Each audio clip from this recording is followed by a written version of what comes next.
Actualidad Radio. La información nunca sonó tan bien.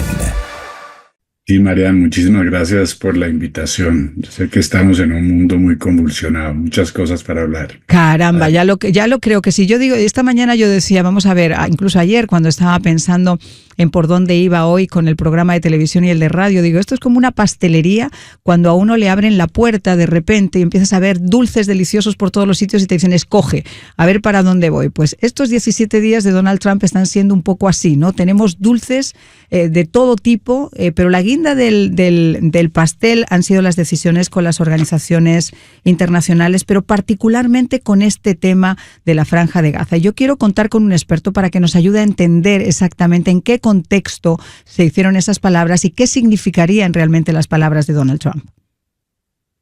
Sí, mira, yo creo que esto hay que verlo como una especie de cebolla, quitar las capas una por una.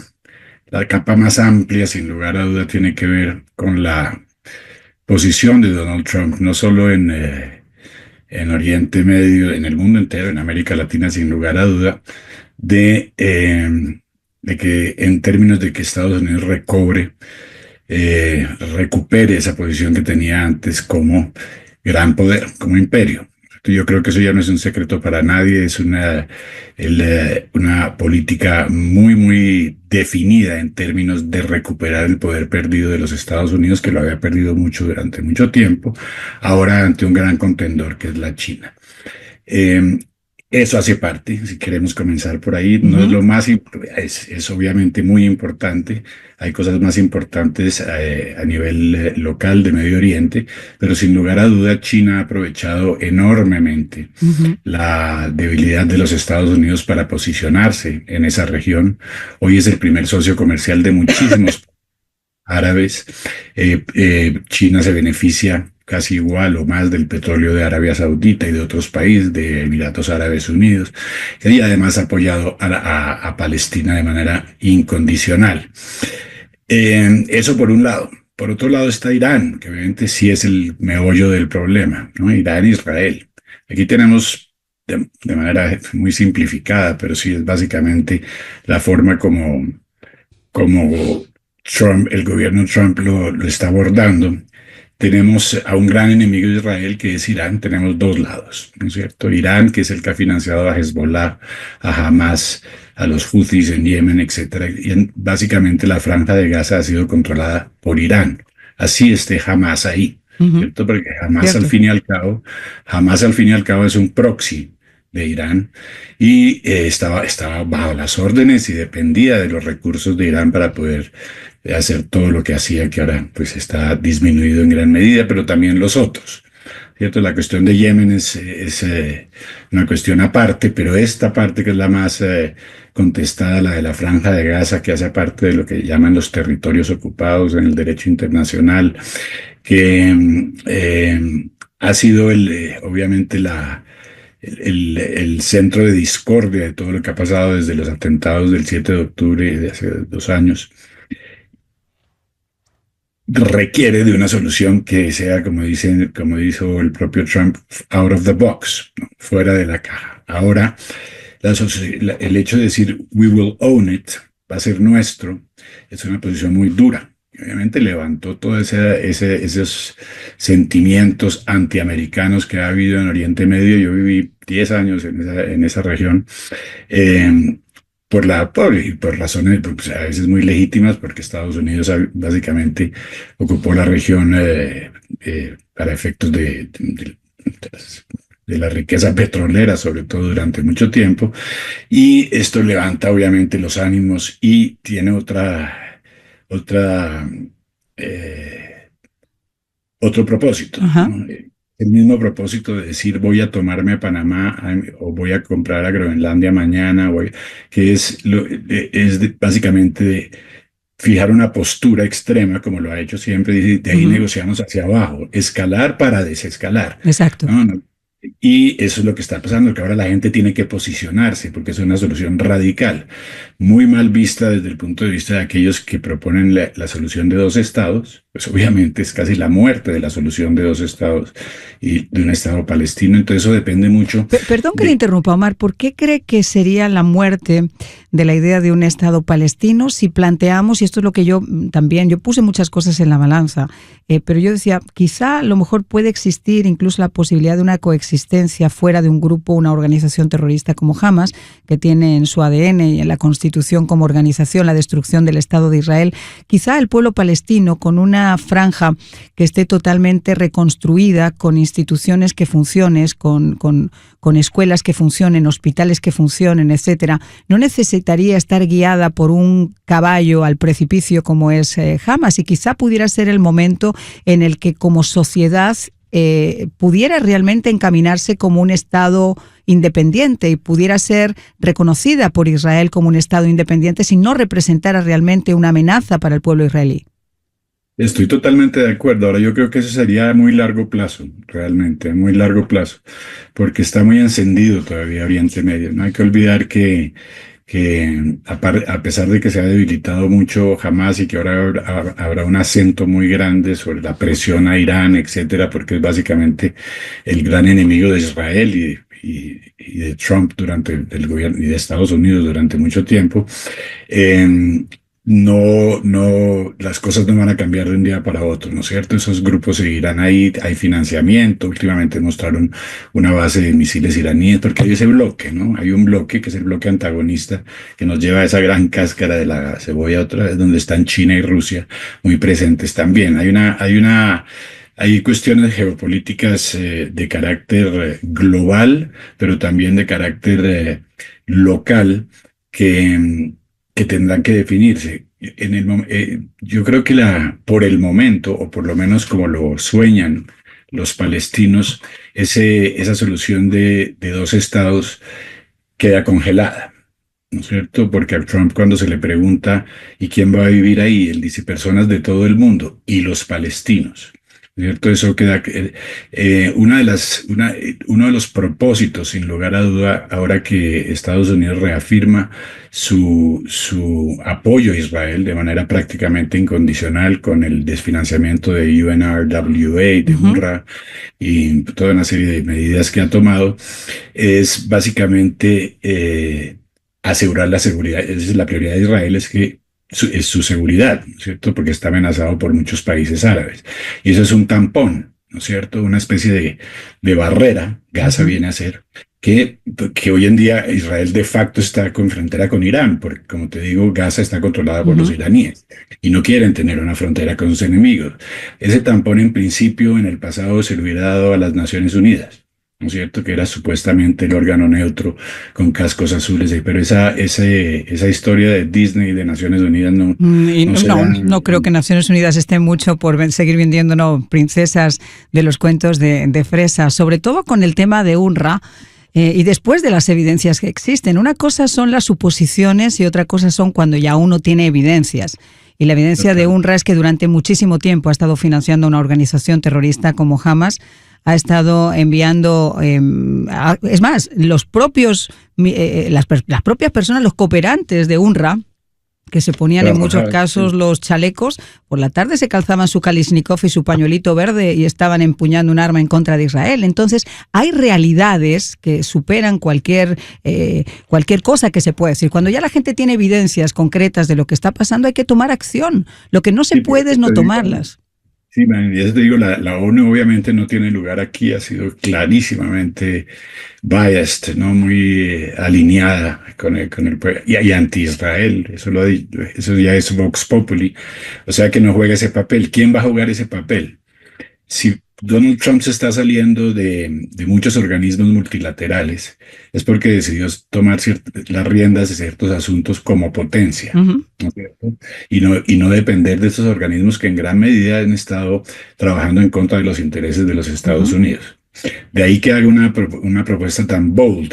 Ahora, a largo plazo, lo que tú dices sí sería lo ideal, ¿cierto? Que eventualmente se estableciera un Estado, pero para que lleguemos a ese nivel, pues yo no creo, este debe ser el first stage. Yeah. Y además el contenido de ese acuerdo no lo sabemos a cabalidad. Trump ya invitó a Ahmed al-Sisi, el presidente de Egipto, a Washington, también invitó al rey de Jordania. En los próximos días se va a ver con ellos y ha mencionado el hecho de que ellos van a ceder. Yo dije, ¿por qué van a ceder?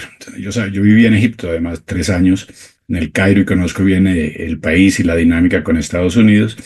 Y Egipto, tanto Egipto como Jordania, pues sobre todo Jordania, pero Egipto en gran medida, son dependientes de la ayuda americana en 1.5, 1.6 billones de dólares anuales. En el caso de Jordania, es prácticamente el salvavidas económico del país y obviamente tiene mucho leverage, ¿no es cierto? Y conociendo a Trump, que utiliza las tarifas y otras medidas económicas para conseguir lo que desea, pues tendremos que ver de qué manera utiliza ese leverage para esa palanca, ¿no es cierto?, para que los países árabes que ya se han manifestado todos en contra de la Pero además solución. hay un punto, perdón que le interrumpa, que acaba de mencionar Egipto y Jordania. Yo recuerdo que Egipto y Jordania rechazaron rotundamente la idea de aceptar refugiados de Gaza al inicio de la guerra, incluso cuando fue planteado por algunos de los interlocutores. Egipto y Jordania no quieren realmente a la población palestina en sus sociedades. Y eso es una realidad que no le gusta a la gente comentarlo así, pero es una realidad. Usted le pregunta a los egipcios y les pregunta a los jordanos y se rasga las vestiduras porque sí, lo que está pasando con Palestina. Oiga, ¿y por qué no abre usted su frontera y los acoge usted? Y te van a decir, no, yo no quiero, no, eso es un problema de Palestina.